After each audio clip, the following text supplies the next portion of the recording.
Hey guys, just want to talk about protecting against loss.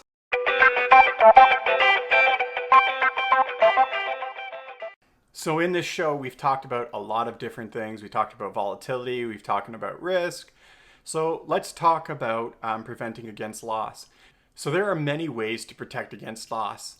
There are ways that you can do that just by having your accounts secure, making sure you have two-factor authentication set up, not sharing your passwords. But when it comes to investments, there's a different way that you can protect against loss. And so they actually found if you go back on the charts and you were to look at being diversified with bonds versus stocks, you can find that in down cycles, so that when the economy actually does go through a bit of a crash, you can find that having that bond ratio helps to mitigate some of that loss. And so, sure, you'll have a bit of a dip, but that dip is significantly reduced with having that bond allocation. And so, a lot of people actually end up having a certain percentage of bond versus a stock.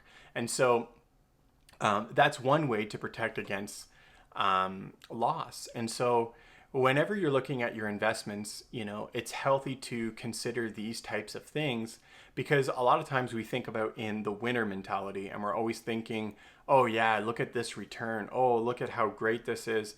And, let's say there's not any negative news, on the TV in regards to investments. That's usually when a lot of retail investors get in. They're like, oh, there's no negative news.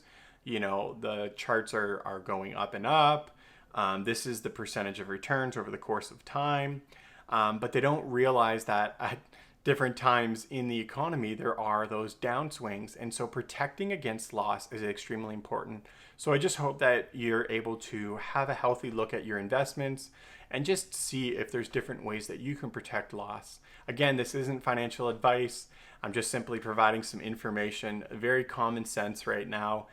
In future episodes, we're going to be getting into a lot more nitty gritty of different types of pieces of information, just around different portfolio allocations, different ways to invest, all that kind of fun stuff. And so just, stay tuned for more great content to come. Take care.